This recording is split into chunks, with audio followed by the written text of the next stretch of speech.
Robert Ducky here. Welcome to episode 16 of the Russian campaign in Close Combat 3. We're driving hard into Poland and on into Berlin. Join the fight and push the subscribe button, like the video, and turn on notifications. We must clear the Vistula and destroy the remaining German army which stands between us and victory. By spring of 1944, the relentless Russian offensives in the south had cleared the Ukraine and trapped large numbers of German troops in and around the Crimea. Russian troops were on the Romanian border, and logistical difficulties as much as anything else were all that had stopped them. Not surprisingly, this sector received the bulk of German reserves and reinforcements. But Stavka had turned its attention elsewhere.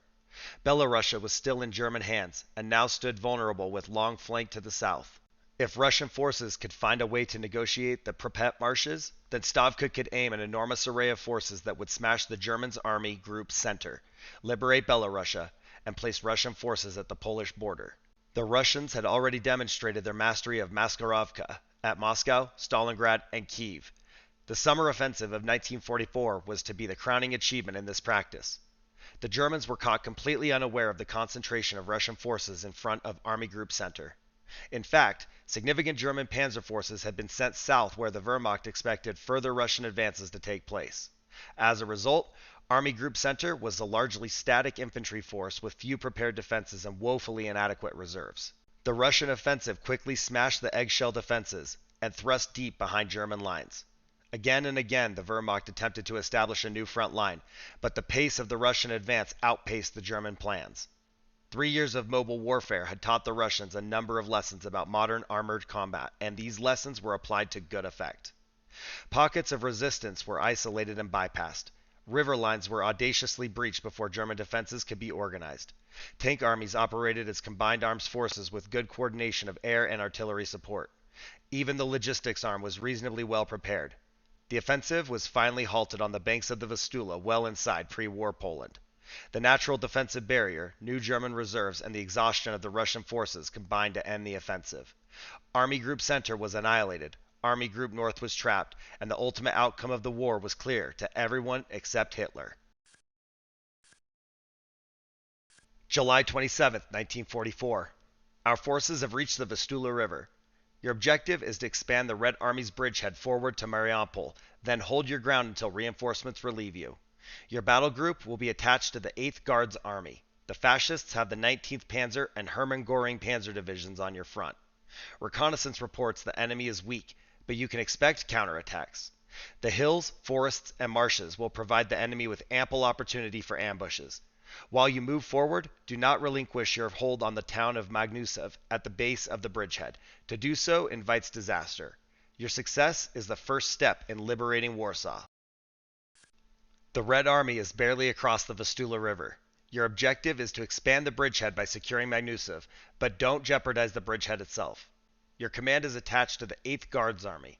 You can start your team with combat engineers and then consider adding AT firepower to assist in destroying the fascists' vehicles. You may want to add a subordinate commander to defend the bridgehead more effectively. Add a half-track if you want mobile firepower. Reconnaissance reports state that a variety of vehicles have been traveling just behind the front. You can cover much of the battlefield from the hills east of the river. From the hill in the northeast quadrant, you can hit any attack on the bridgehead from the north. Take note that the enemy can hit the bridgehead from the hill to the southwest. Be ready for an attack on both sides of the bridgehead, and be alert to teams trying to move along the river bank. Okay, so with our 50 points, we probably can't get Pavlichenko up and running again. Nah, it's 82. So let's rest that. And I think we'll probably end up getting 2 more men in Marigotis. I don't think that would be a bad idea. Yeah, for 5 points, let's do that. And then we're going to have buildings. So let's give the bazooka crew a try. Let's see where they are. All right. AT infantry. All right, so we're going to take these guys. And let's take the flamethrower as well, I think. And then that'll give us kind of something to ambush inside the city with. So our flamethrower is going to become Andy's barbecue. Andy is back up and due for another job, but hasn't got the correct unit available. And our bazooka is going to be Frep. So Frep was second in line, so we'll get him there as well. And let's fight. We have a decent amount of space on this side. So let's kind of keep this line right here. I would like to push north and clear the city. So Andy's barbecue, we're going to leave there on ambush. Marigotis, maybe we stage him in here with Andy's barbecue because they're not going to stay. Our goal is to just start crawling them up. Frep has our AT rockets, so I don't know exactly where he's going to go. I'm just kind of moving him for a minute. He might stay there, and then we might sneak him as well. Munot can kind of cover our west, northwest flank area in case they advance down on us. And then Costa, I don't know if Costa's going to stay there, but we're going to put him there for now. If we put Hugh Jorgen back here, yeah, that's what we want. He can see that hill. He's got some cover from the hill to the north, and I actually think that's a pretty decent spot. So we'll do him and Bez right over here. Let's get Bez hidden. No, no, no, no. There we go. All right. I think all of our tanks, though, are going to start on the left side. We don't want them crossing the bridge. So, yeah, he can see all of the larger of the two hills, the closer one. Zaradinu. I don't know where they're going to go. Let's just put them over here. Cool. Let's get maybe, like, we could put some up closer to the buildings. Like, if we put Alcoholov here, right? Let's try and keep them kind of close to that. But let's keep in mind that we're going to move everybody up. So, like, Costa doesn't have good line of sight. He's probably still okay there because we don't need him to stay there statically. We're going to sneak him up into that 2-story, I think. That's my plan. All right, let's think about moving Mulliganov up above Frep. He'll have a little bit better cover from the west. Maybe like right here. And then I'm thinking now to move Marigotis out of there. I don't know where we stash him because like these buildings right here are too small. So like if they crawl across and take those, I don't think that they'll really fit. And I don't want them like laying out in the street because they don't fit there. So we have to wait for a minute and make sure we have like the ability to move all the way up into those larger like green tent structures or whatever they are. What about the bigger building? What if we just pull him back and go like right here? He hides there. It sucks. He's further away. But when we're ready to move, he's not going to be just fully exposed in those small structures. We can move him up to the 2-story behind Munot. Munot will probably like go all the way up and we'll move Marigotis. So Zaradinu just needs a home that's got a little bit of cover. And we'll support him with Jorge. I don't know, maybe back just a bit. Let's see. We want to be able to cover the large hill directly west of us. And then if there's tanks to the north or northwest, we'll adjust to get them. But we want to be able to just target the ones that are exposed that might target us on the big hill. So Victor Vodkin and Doc Glue will have just a little bit separated from Zaradinu and Jorge. These guys, yeah, there's a tiny bit of line of sight there. We don't really need them to see into the back by any means. We really just want this first hill where they might roll to the top of it. All right, good cover. I think I like all this, and I think we're ready to do it. So as long as everybody's configured properly, I don't think there's anybody we missed. All right, I don't want to move our tanks up yet. I would like to identify some of them or destroy some of them before we commit to forward advance. There is a lot of possibilities of like moving west and getting shot from the north, or moving north and getting blown up in the town. So let's kind of expose them, and then we'll decide how we're going to flank around, like maybe the west or push south and get on the hill, or whatever we're going to do. I don't think we can get a good line of sight on that, so we'll just ignore it. What's this one? Oh, infantry in the open. Oh, they already engaged. Mortars. Good hits. 2 guys left, maybe? 3? There we go. There's our mortars. Good hit. Infantry in the open. Crossing between buildings. Andy's barbecue's still doing all right. We're going to move them up one more structure. Actually, let's go out this way. Let's hope that that like little gap that's to the north of them isn't what gets them killed.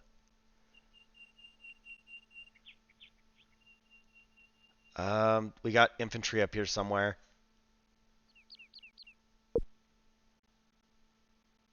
All right. Let's get Costa moving. Hate to lead with the MG, but we need to get something to help keep them away from Andy's barbecue. And then Munot, Marigotis, you guys push up. They're going to be our primary assault force once our support is in place. All right, this guy's moving down. Hold on. Mortar, send it. Turning. Can't hit him with huge organ yet.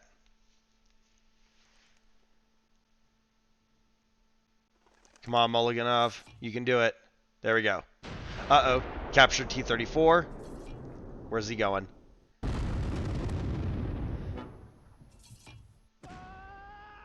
All right, he's going into the post office. He's not coming south. But I need to remember that he's there if we move north.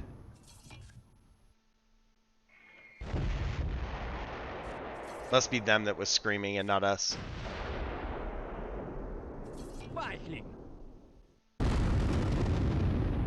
Didn't know if one of them, you know, took a shot at us. So it feels pretty good. We're going to drop a few mortars in this building. There we go. We'll let Hugh Jorgen put a few rounds there too. We'll buy some time basically for the infantry to get across the street and get staged into their position. All right. Hugh Jorgen, we did not get any shots out. It took him too long to pivot, so we're giving up on that plan. Doc Glue, Victor Vodkin, move down. I don't know. Tiny bit. Not a ton, but we're going to start moving them a little bit. Ideally, I would like to bring one of the infantry squads back to the south to lead our tanks, but at the moment, we need all the power we can get in these tight buildings. All right. They actually have decent line of sight here. Uh-oh, half track. What can we do? We're going to hit the mortar on the half track, and then hopefully everybody clears the street by the time it gets here. Is he really going to turn? Send it. There we go. Miss. All right, Munot's hiding. Another miss. Marigotis, I need you guys to get out of the road. Like, just up there. Clear. Oh, my goodness. Clear the street. Clear the street. This is how they're going to die. All right. That was actually a decent shot. Let's get... I don't know. Maybe just pivot up. Zaradinu can, like, watch north. And then maybe we... Oh, did he stay? Maybe we get Jorge to roll west just a bit. Oh, never mind. Mulliganov got the kill with the half track. That's awesome. What about the crew? Nice hits, nice hits. All right, we got contact coming from the right, and Marigotis is not in that position. Andy's barbecue might be who we have to call on.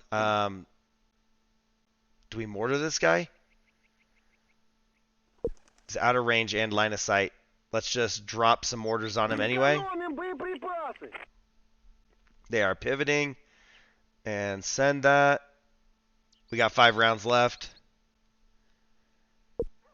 I hate to use them on this, but we don't have anybody in position to stop this, so... There we go. Keep going. You guys just get in there. He's leaving.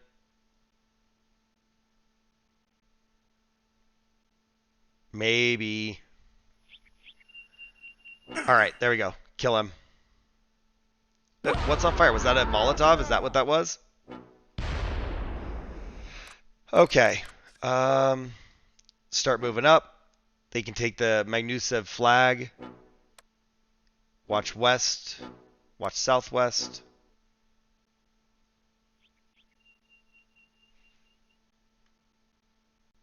This might end up being the best ambush if he does come, because we're ready left or right. Don't see the infantry. Hit it. And Munat, send it. Molotovs. Alright, he's immobilized. We did take one in the front. No damage, really. Alright, they surrendered. We didn't even have to destroy it. They just gave up.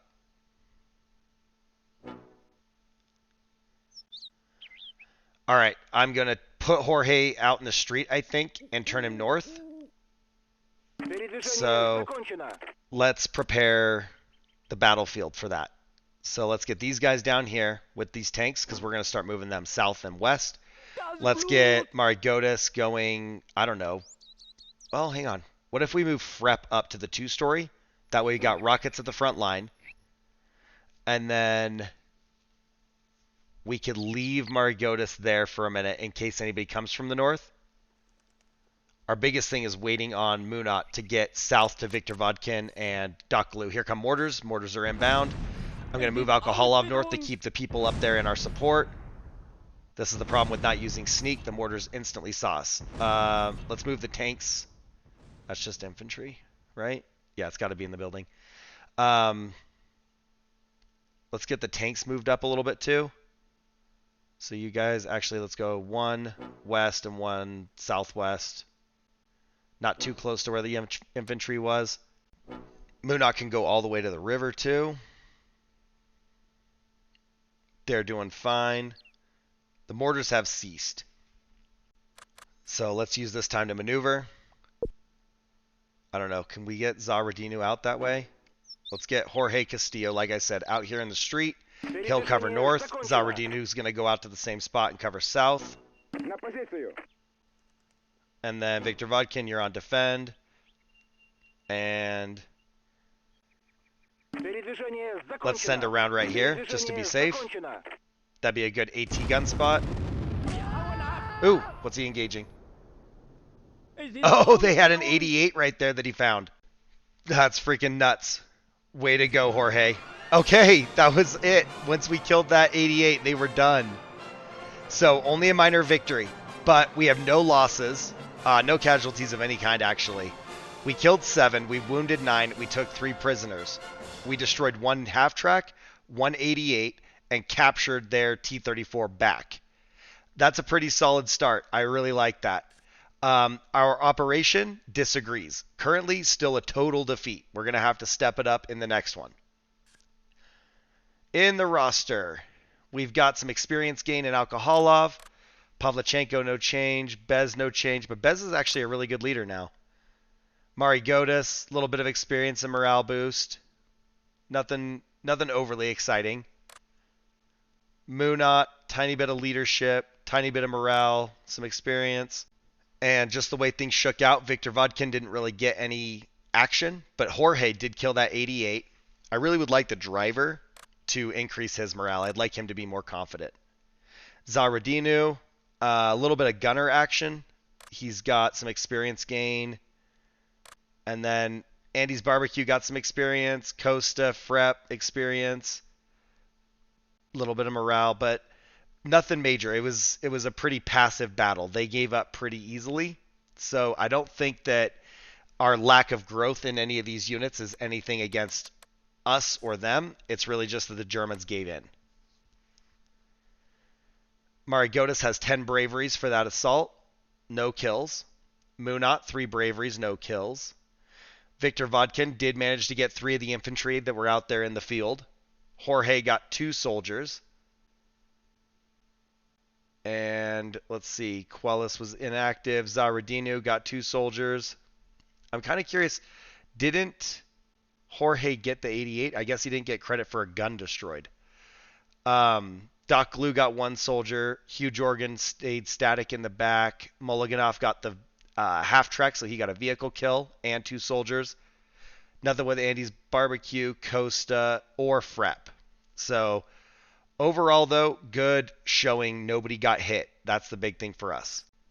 But since there's not really any stats, there's probably not really any medals.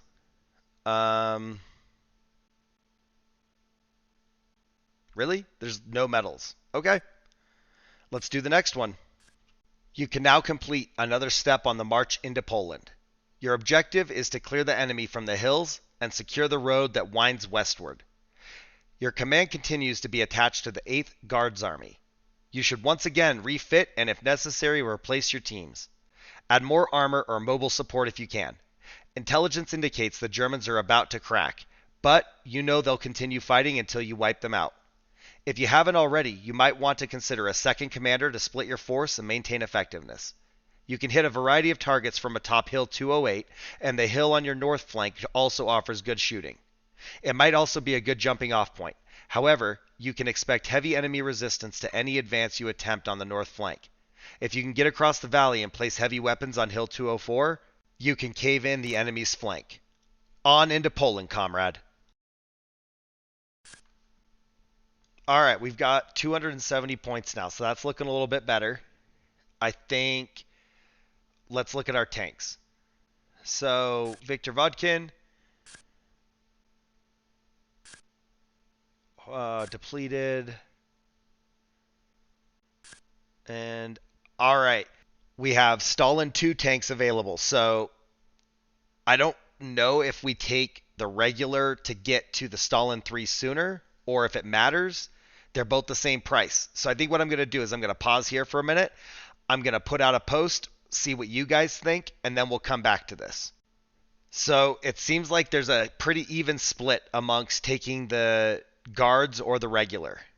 So the guards do have the better crew, but the regular is maybe going to give us the upgrade sooner. So let's make sure that whatever Doc Glue has available fits in line with taking these. But if we could do Zaradinu and Doc Glue, that would be money. All right, so he could do a Stalin 2 for 149. So we'll have to retire something then, because that puts us at 278, I think, if I'm remembering the amount right. But that's not bad. We just need to figure out what we end up doing, like who we retire. But this is obviously still Doc Glue. Zaradinu is, 129. So maybe, and yeah, it looks like we're actually out of guards. We only have one guards available, so we'll do one of each. Do we get rid of Frep or Costa? Andy's Barbecue's 11. That would be enough. Well, Frep's not enough. That only put us at 127. Costa's enough exactly. So I guess it's up to the map. Let's take a look at the map and see if we're better off having Andy's Barbecue or Costa. I kind of like Costa more because it's so open. There's no cover. There's no buildings. So I think we're going to retire Andy's Barbecue. But Andy, don't worry. You're coming back. Just not as a flamethrower probably. So let's retire that. We'll get our points. And then we'll do a regular Stalin 2 for Zaradinu. And refit. Stalin 2. I'm glad that it was a pretty even split, though, since we couldn't do both of the guards or both of the regular. And now we got two of those. We got two 152s. We got two JS2s. All right, let's find some homes. I think the tanks, I kind of want to hide behind the large hill to the south. And it says it's a problem to advance through the north, and I could see that being the case. But I think we're really going to honestly hit most of our contact in the middle of the map. So I'm okay with the infantry kind of being up here. We're going to put Munat and Marigotis ready to take over the flag, and then maybe we just support them with like Alcoholov still. We'll just like stash him a little further back. Let's see. There's Marigotis. You guys hide. And then, I don't know. Oh, can we get him closer? There we go. All right. That's not a very long crawl, so we're just going to have him go for it right now. Try and get the flag. If he can make it to the top of the hill without being spotted, awesome. If not, we'll stop him at the flag. And I actually wish I would have rested Frep now that I think about it. We don't really need a bazooka here. So I'm just going to stash him back here and leave him on ambush. We don't really need to plan on using that. I don't want to risk losing those rocket launchers. Alcoholov, perfect. And then I feel like Hugh Jorgen is going to stay up here in the north. So he's going to pay attention to, like, you know, the southwest, south area. If he can see the back of this hill, right, like he might be able to see somebody before they cross over the top, which will cover our tanks that are going to park to the east. He needs Bez, I guess, probably to support him. And I think we put Mulliganov up there as well. Costa, this is why we didn't retire Costa. We're going to have him able to open up into the middle of the map if needed. So we're just going to put him there. We're going to hope that no one spots him on ambush. And Hugh Jorgen, he can't see there. So as soon as they cross, that's kind of when he can start engaging them, or if they're already on the hill. Mulliganov, we want them hidden, not right on the AT gun, but, you know, somewhere up there. All right. You guys are all set. Frep. There we go. Then, you know, Hugh Jorgen is in Alcoholov's circle. So what if we leave Bez over here for Costa? Jorge Castillo, you can cover that south part. Victor Vodkin. I don't know. What if we put Zaradino and Doc Glue up closer to the top? That way they can pull around the corner if need be and engage something that comes rolling at us. We got two that are covering the hill and ready to drive onto the hill. We got two that are at the top of the hill. Hopefully their rears are secure from attack. But we'll probably have them kind of monitor the hill like this. We'll have them face southwest. Once we know that nobody's just immediately shooting, we'll turn them around to cover the north. That looks a little bit better. So now the question is on Bez. Do we put Bez with Costa or do we put Bez with Hugh Jorgen? I kind of like the idea of Costa. I'd like him back here, though. There we go. Hopefully Costa can get a little bit better accuracy out of that. And I think it's actually like a solid plan. We've got infantry ready to move across. We've got tanks ready to support them. We've got a machine gun in the middle to lay down suppressive fire. And we got a hidden AT gun for any surprises that they throw at us. Let's get it started, I guess.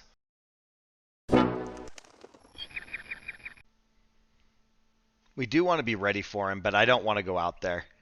He's got the advantage.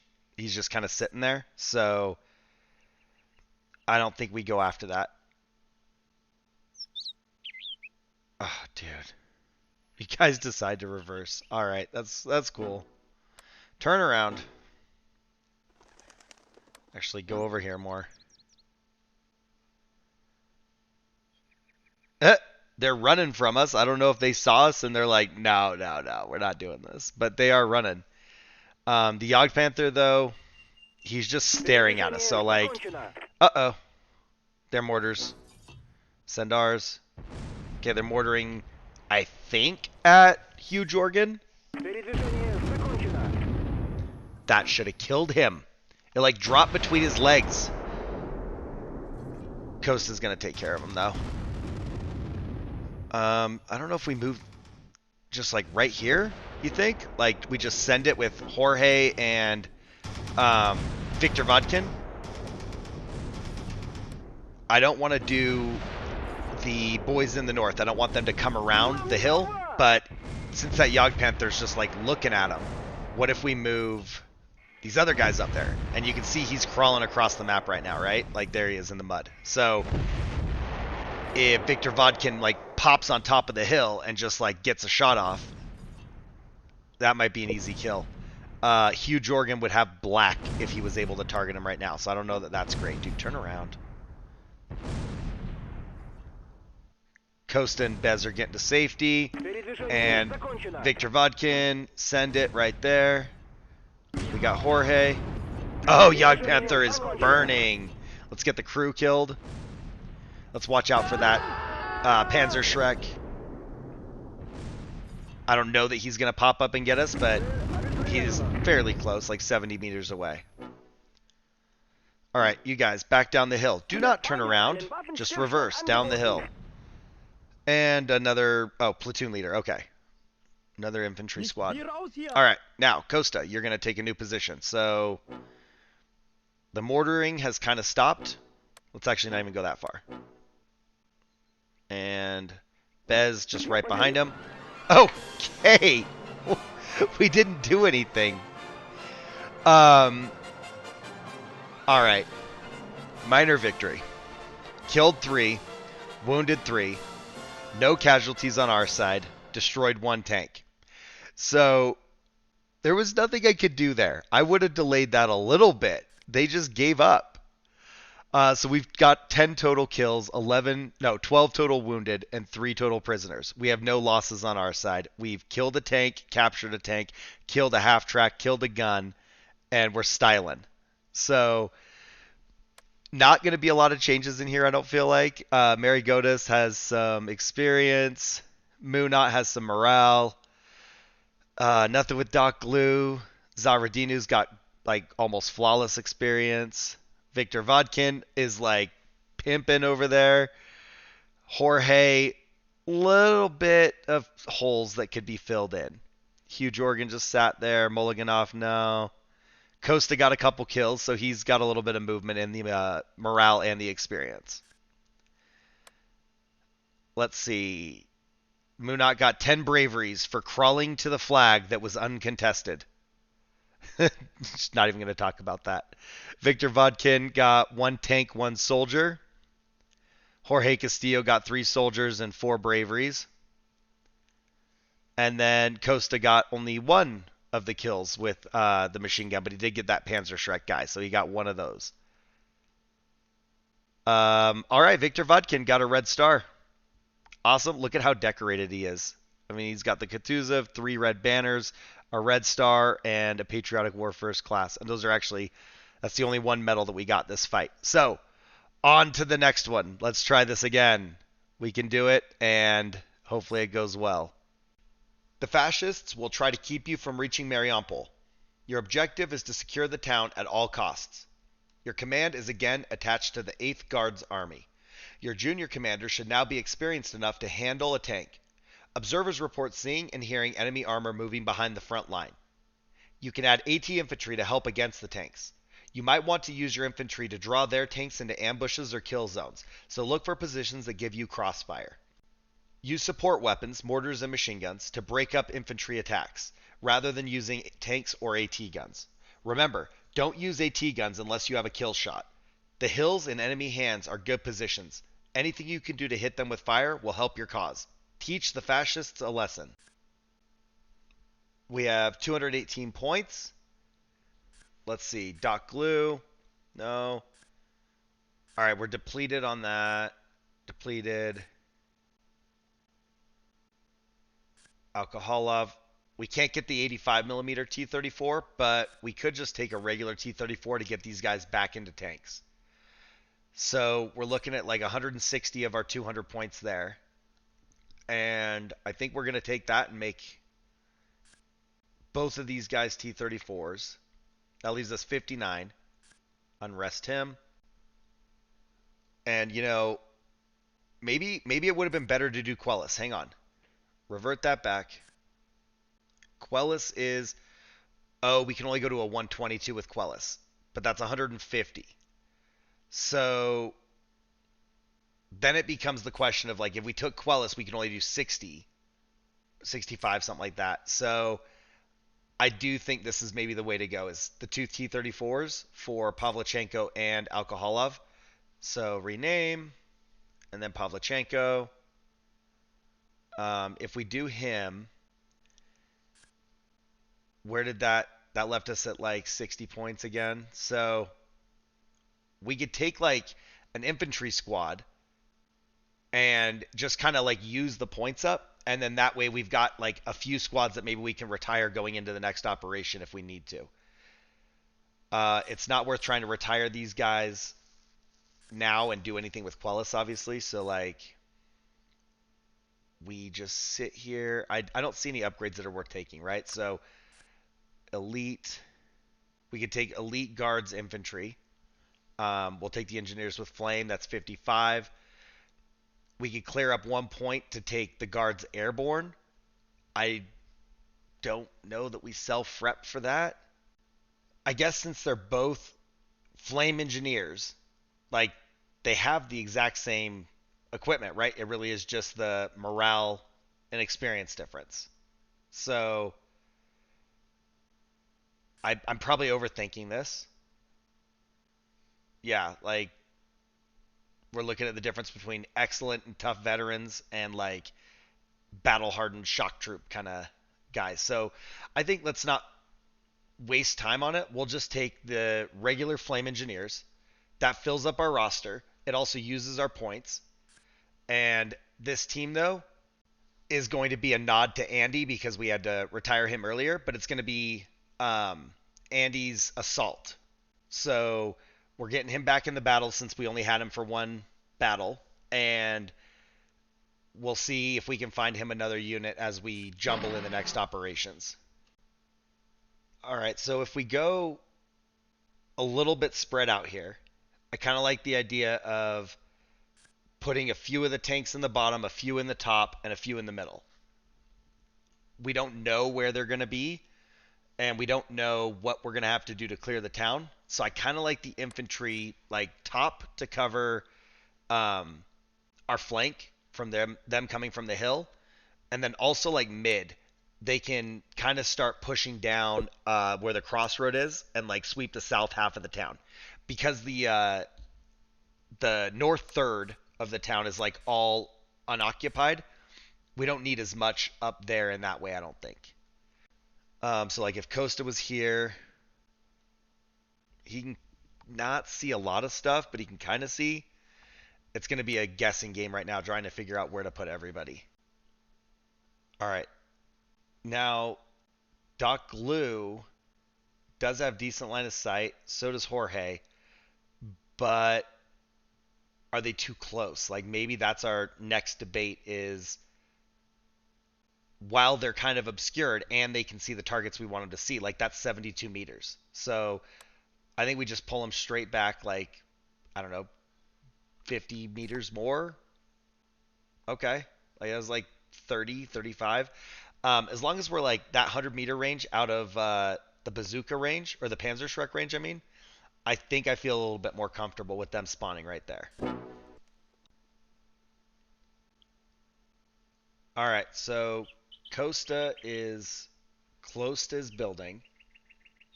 Andy's assault, we're going to move up also. We're just going to take this big building. That'll help give a buffer to Costa. He's not the only one out there on the front. And then we'll get these guys hidden and see what shows up. Okay, we got a tank already.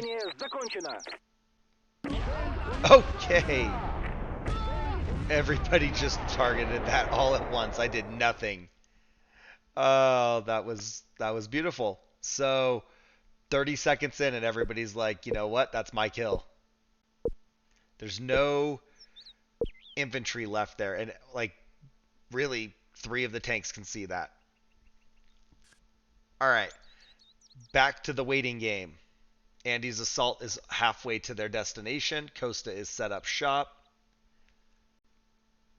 All right, Marigotis is almost there. Let's just keep them moving. They haven't had any contacts. Let's get them up to the 2-story, I think. We go here, just through the buildings up here. Munot, let's do the same thing through here. We'll stop at this 2-story and see how Marigotis gets there, and then I'd like to move them onto the barn. We do have a lead element out front with our infantry in the north, so maybe we take a moment and move these tanks up just to like that tree line. It's a little sketchy because right now they're obscured with the buildings, but I don't mind taking a slight risk here and see if we can spot anything on the hill, or at least be in position to engage something that is on the hill in the moment. So we'll follow up right here with Alcoholov. All right. Infantry is doing infantry things. Muna and Marigotis are close.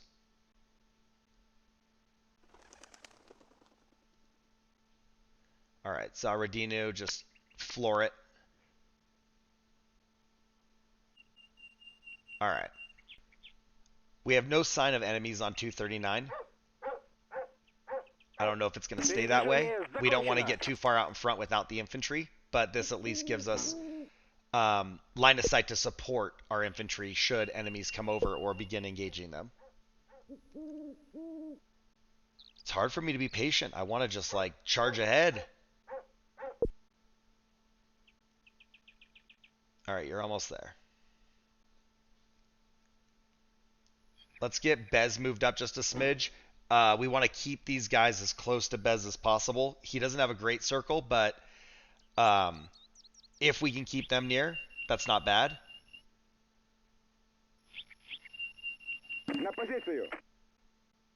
I think it's worth moving him around a little bit. All right. Why? Why'd you turn your rear armor? Get turned around. Oh, contact south. 88. Hold up. I don't know who he's shooting at. Move these guys back. Oh, you know what? He doesn't see the tanks. He sees the infantry. Let's mortar this guy. So we'll get Mulliganov. Drop some rounds on this. And that kind of sucks because I just moved them up. And now I moved them back and actually liked them where they were. That was a good hit. We got infantry crawling in the open. Face west. Tanks can engage. Oh, okay. I don't think we destroyed it. I think they fled. All right, we'll move these guys back to where I had them so that they can interdict the crawling infantry before it becomes a problem. What is going on over here? Who's dying? There we go. Oh, it's them. It's them screaming. Engage. We got them routed. Push back to the tree line. Throw some mortars. These guys are fleeing. What is Jorge doing? Jorge, no. No, no, no, no. Oh my god. Alright. Jorge just charged in there from defend. Get out of the town. Get you guys, like, somewhere that you can spot. This is how Jorge's gonna die. We need to get him supported. We got infantry maneuvering far west. We don't have to worry about. Mulliganov, save your ammo. Why did he, like, he just decided to start driving, like, full speed ahead. Of course. There's the rocket. That's what we need. We need these guys right here to put the shots on him. Damn it, Jorge.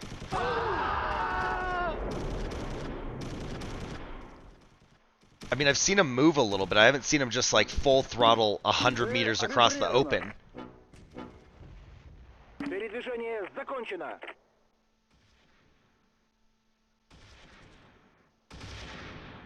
Alright. Kill these couple of stragglers. Alright. Minor victory with some frustration. So, 14 kills, 11 wounded. We lost 2 men. I think they were both from Jorge's crew. We have 1 more wounded. We have a destroyed tank, so it's not even damaged, it's destroyed. And we destroyed 1 of their tanks. For the whole operation, though, we've killed 24, wounded 23, 3 prisoners. We only lost the 2 men with 1 wounded. We only lost 1 tank. We destroyed 2 tanks, 1 vehicle, 1 gun, captured a tank, and captured a gun. So overall, we definitely did very well. But that Jorge situation there at the end really bothers me. Because 100% we would have made it out of there without him being a casualty. As you can see here, not a lot of movement. Nobody really had to do anything. They only had the 1 tank that we fought, so it wasn't a place to rack up XP. Andy's assault did okay. Munat, a little bit of experience. And Marigotis is doing okay. Got a little bit of experience there too. Doc Glue's finally getting some leadership, but unfortunately still only in the gunner. And the gunner has perfect morale. And Victor Vodkin, static. Jorge. Yeah, so two of the casualties were from Jorge. All three of the casualties were from Jorge. I'm still so upset about that. Like, he drove forward. I moved my tanks out, not to be reckless, but to support him, and I couldn't get there in time to do anything. It's so disappointing because we really would have had just 0 casualties. He was all 3 of our casualties. Alcoholov did end up with 3 kills. And then Doc Glue's got 4 infantry and 1 tank. It looks like Zaradinu also got 3 infantry. Victor Vodkin got 3 infantry. Jorge got 4 braveries for being an idiot and 1 cowardice. We are going to hold that cowardice against you for that. And Mulliganov got 5 soldiers. That's awesome. That mortar round was very accurate when they were hitting the teams out in the open as well as the 88. So I'm happy with that. Doc Glue got a red banner. And I mean, that's kind of it. We've got a few Patriotic War second classes in Jorge, but he doesn't even deserve those. He'd still be fine and alive if it wasn't for just choosing to drive out there for no reason. That was a smooth operation and assault. We did well. We used patience. We had very low losses and set ourselves up for success in the defense. I'm still going to be annoyed with Jorge all night, but it is what it is. We can't make it out with everyone in every battle, I guess. But I would like you guys to take a moment and click the subscribe button, like the video, and complain about Jorge in the comments. I'll see you guys in the next one. Thanks for watching.